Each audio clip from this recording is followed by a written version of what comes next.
demuestras a un director general que invertir en cerrar la brecha salarial no es un gasto de recursos humanos, sino un motor de rendimiento organizacional. La parte femenina, pues les ayudan sobre todo en la parte de innovación, ¿no? Toda la innovación que podemos tener dentro de una estructura y no es un gasto. Obviamente nos ayuda y con eso también evitas que haya rotación interna dentro de tu organización. Y el 53% de las mujeres son egresadas, son estudiadas y el 47% de los hombres son egresados, ¿no?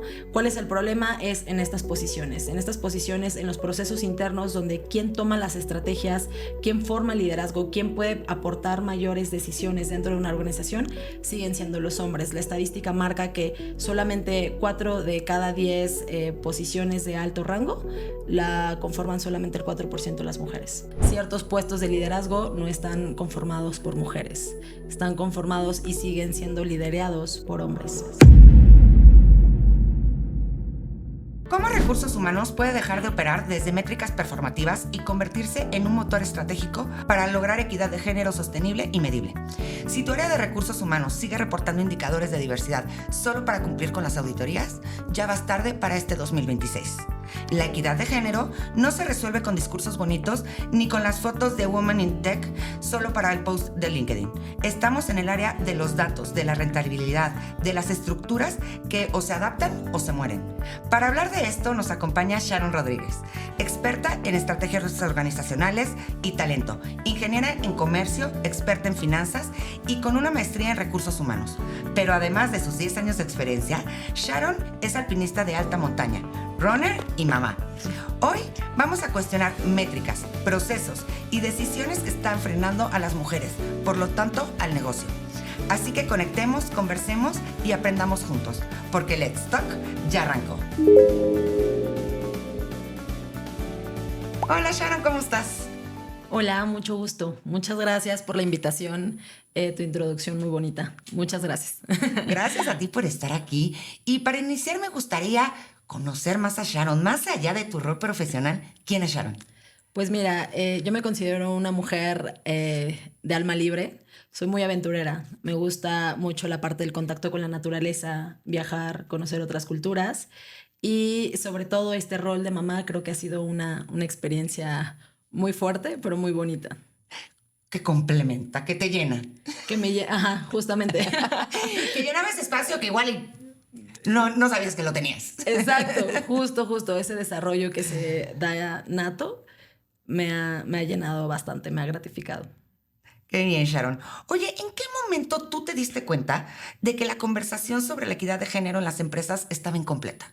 Pues mira, he visualizado en todas las organizaciones que he podido estar presente, me doy cuenta que existe toda esta parte del reclutamiento, la parte de selección, donde las vacantes sí están abiertas, las posiciones sí están abiertas, pero me he dado cuenta que no ha habido una equidad en la parte de los puestos, ¿no? Ciertos puestos de liderazgo no están conformados por mujeres, están conformados y siguen siendo liderados por hombres. Oye, ¿por qué tenemos que seguir hablando del techo de cristal en pleno 2026? O sea, es un término que tenemos desde hace miles de años y me sorprende, ¿no? Que en 2026 el tema siga siendo este. ¿Qué es lo que no está funcionando de las iniciativas de diversidad? ¿Por qué no estamos resolviendo el problema en las organizaciones? Pues justo, creo que se ha enfocado mucho en la parte de que tengamos la igualdad de género. Actualmente considero que ya hay una igualdad, tanto cuántas personas, tanto mujeres hay en una organización como hombres. Ya hemos llegado a ese punto. Incluso he sido presente en organizaciones donde ha habido más mujeres en estas organizaciones. Creo que ese no es el problema. El verdadero problema y que sigue siendo el techo de cristal es en las posiciones como tal. Internamente, vi la estadística, me di la tarea de revisarlo y el 53% de las mujeres son egresadas, son estudiadas y el 47% de los hombres son egresados, ¿no? ¿Cuál es el problema? Es en estas posiciones, en los procesos internos donde quién toma las estrategias, quién forma el liderazgo, quién puede aportar mayores decisiones dentro de una organización, siguen siendo los hombres. La estadística marca que solamente 4 de cada 10 posiciones de alto rango la conforman solamente el 4% de las mujeres. ¡Wow! ¡Qué dato tan importante! Oye, y justo en qué momentos, hablando de esto con estas estadísticas que nos das, ¿En qué momento el tema de diversidad se volvió solamente como la narrativa, pero no realmente una estructura organizacional? ¿Qué nos está fallando ahí? Yo creo que nos está fallando esta parte interna de los procesos. Si bien dices, estamos en pleno 2026 y creo que en el 2026 ya hay mayor conciencia en muchas cuestiones, ¿no? No solamente en la parte laboral, sino en todo nuestro ambiente social.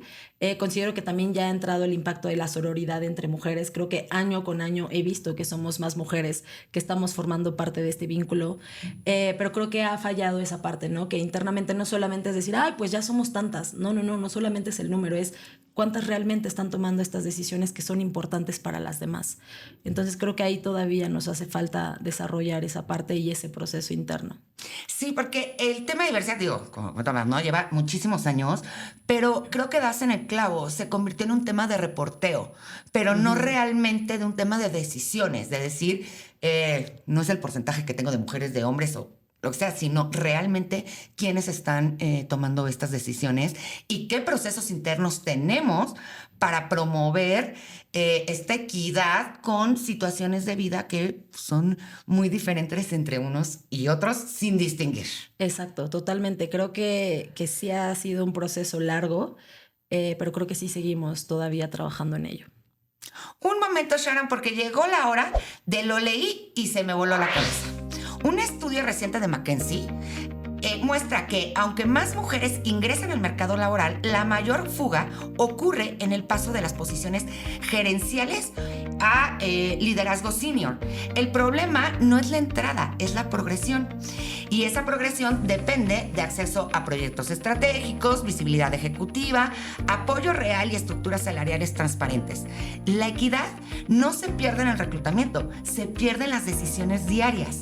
Y este dato de McKinsey me hace a mí reflexionar que muchas carreras profesionales siguen diseñadas como si fueran unas trayectorias lineales, ¿no?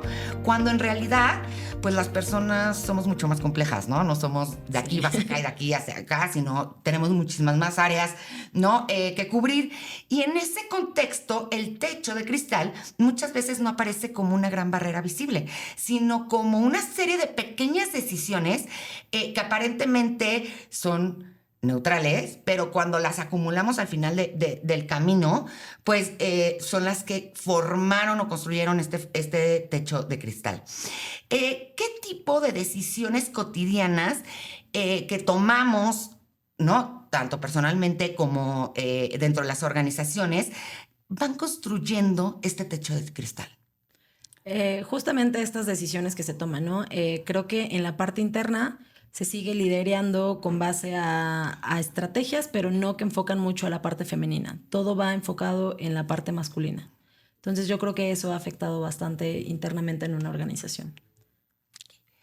Hay algo que me parece interesante en esta conversación.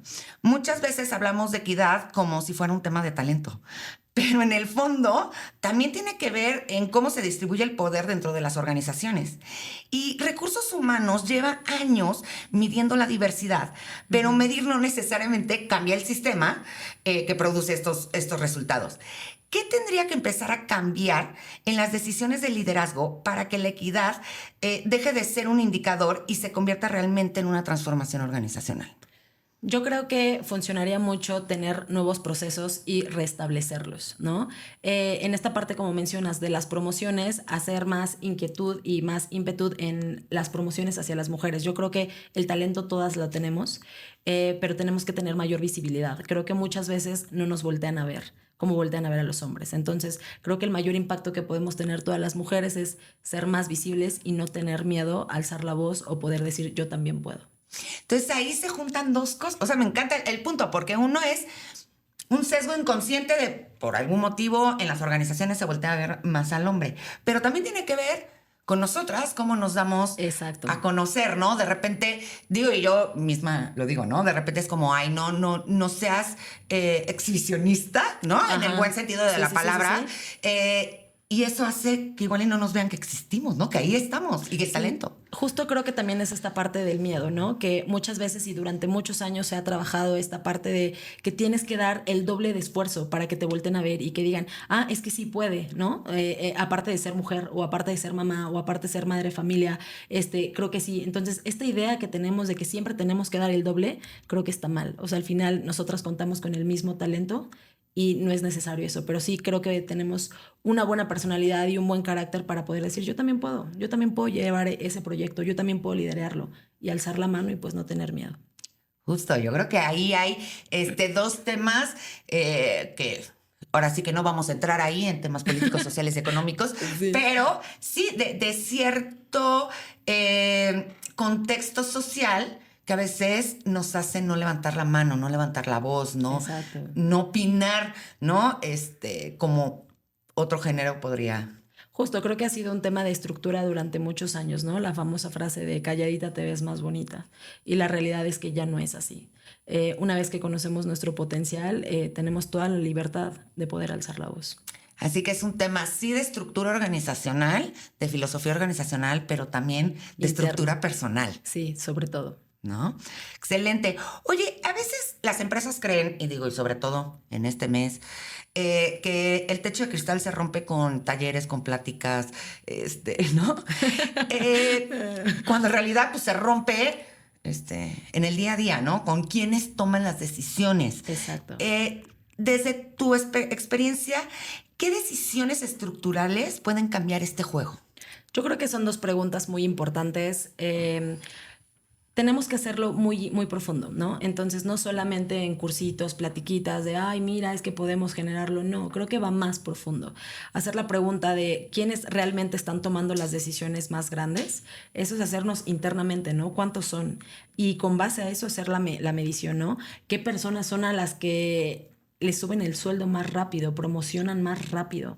Una vez que profundicemos con estas dos preguntas, podamos hacer un proceso estratégico para poder incluir a los demás, no solamente que queden pláticas o en cursos, simplemente ejecutarlo con base a estrategia, con base a números y con base a respuestas que realmente dentro de la organización conocemos y vemos. Sí, al final es un tema que tiene que entrar en la objetividad.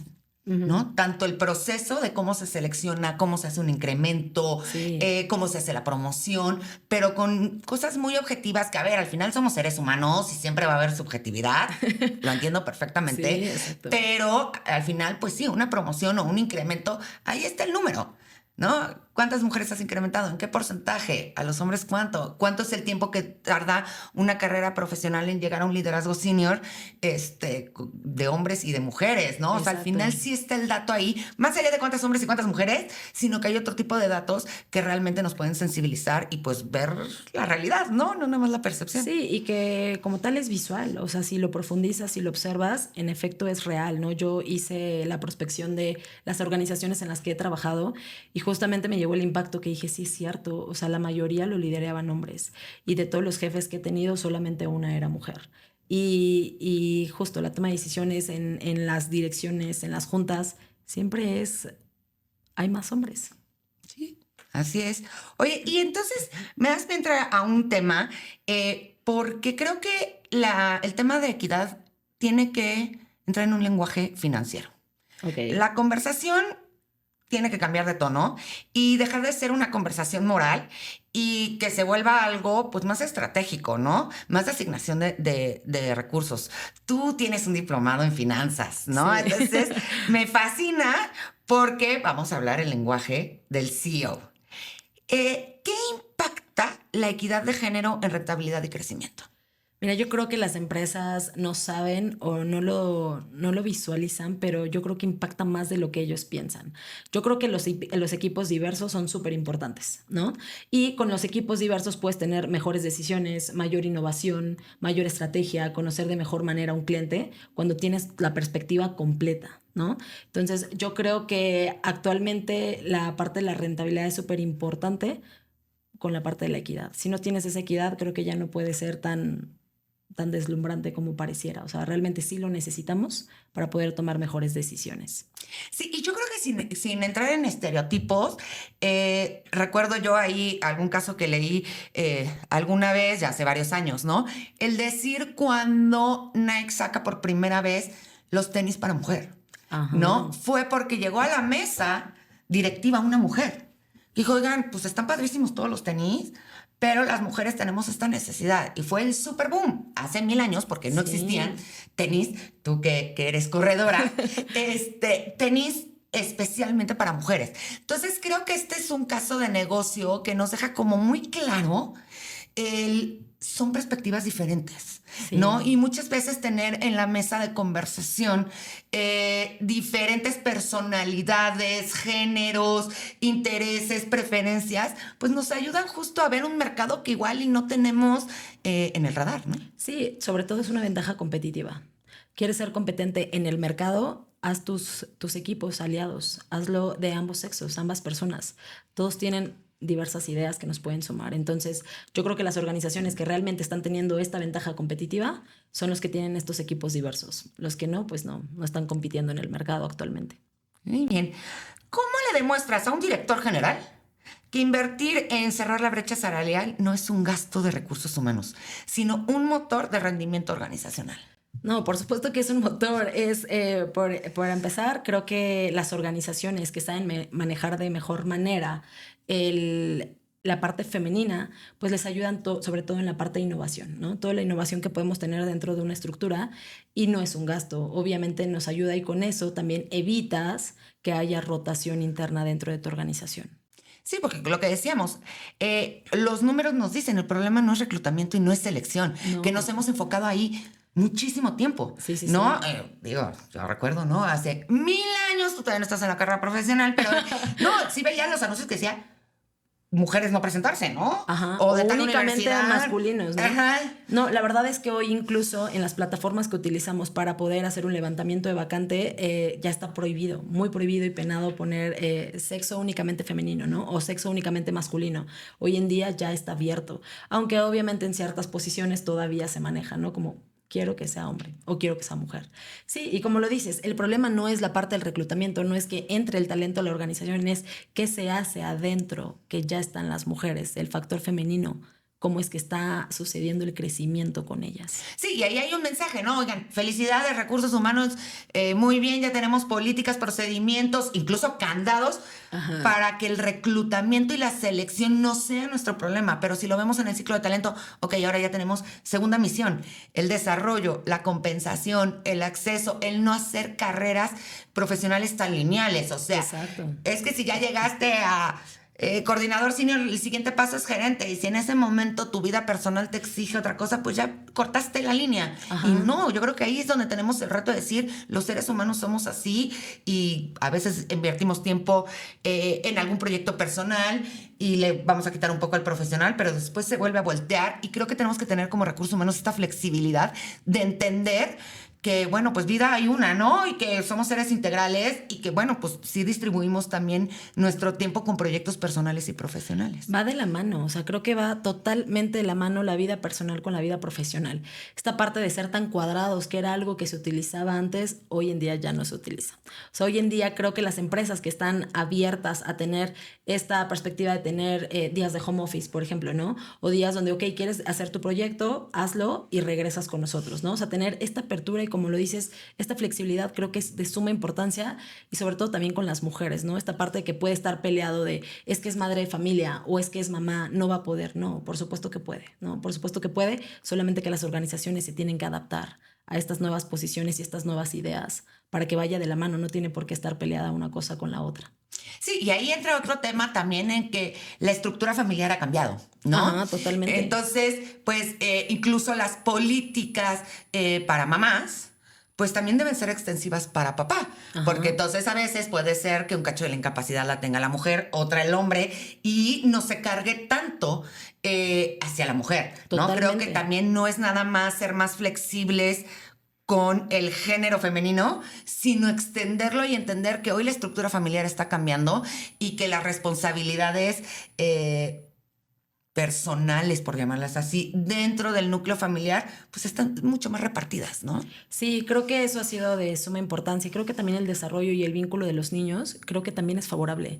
No solamente ver esta visión de mamá como se veía hace mucho tiempo, ¿no? Que el papá era el proveedor y la mamá solamente educaba a los niños. Hoy en día ambos sexos lo hacen, ¿no? Ambas personas pueden salir a trabajar, ambas personas pueden proyectar, ambas personas pueden liderar equipos muy grandes y llegar a casa y también liderar su familia. Entonces creo que esta brecha que se ha abierto creo que es de suma importancia y creo que ha sumado bastante en general para la sociedad. Creo que es un factor favorable. Sí, como organización verlo en el todo. Ajá. No, no nada Totalmente. más, bueno, las mujeres que son mamás, bueno, las mujeres que tienen perrijos. No, no, no. Es como sociedad, ¿no? Este cambio.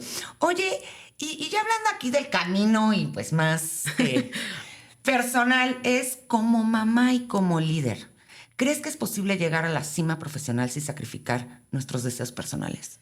Mira, yo creo que sí puede ser posible siempre y cuando las organizaciones puedan abrir esta brecha de poder entender, ¿no? De que una mujer justamente puede ser mamá y al mismo tiempo puede ser líder. No tiene por qué estar peleado. En el antiguo, o sea, hace unos años, hace tiempo, eso no podría ser posible, ¿no? Donde la mujer siempre tenía que tener ciertos sacrificios. Y sí es real que está más cargado de un lado, pero creo que si las organizaciones se empiezan a abrir para ver cómo puede regresar una mujer después de una licencia de maternidad, porque normalmente va regresando, ¿no? Y no quiere decir que su talento haya disminuido, no, el talento está y el talento siempre va a estar.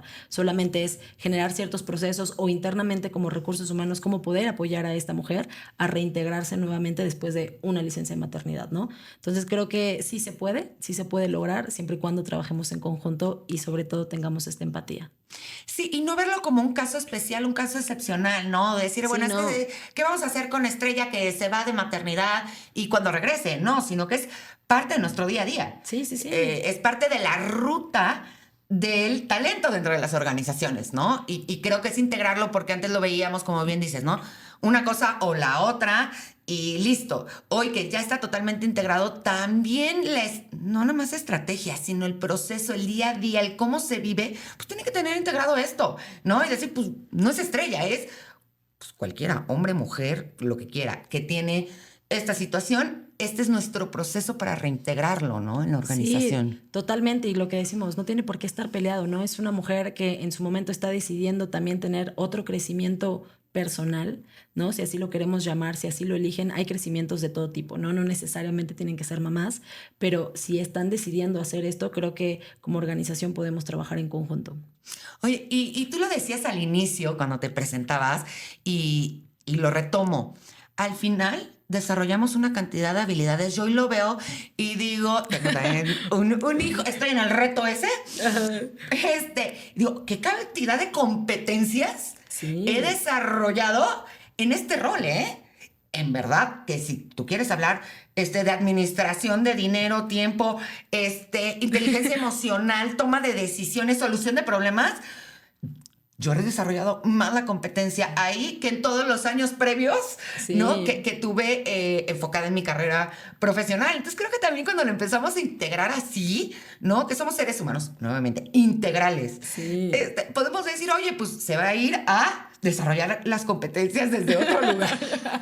Desde otra perspectiva. Y sí es muy real, sí se generan este tipo de competencias en todos los sentidos. Aparte, tus 5 sentidos están despiertos todo el tiempo. Y tu mente puede estar trabajando y liderando una junta y después tengo que marcar el colegio. Ah, al niño le tenía que mandar esto. Pero al mismo tiempo puedes resolver otra cosa que está sucediendo en el trabajo. Entonces, creo que sí te abre la apertura y sí te abre el conocimiento y sobre todo los sentidos. Los sentidos estás en todo el tiempo.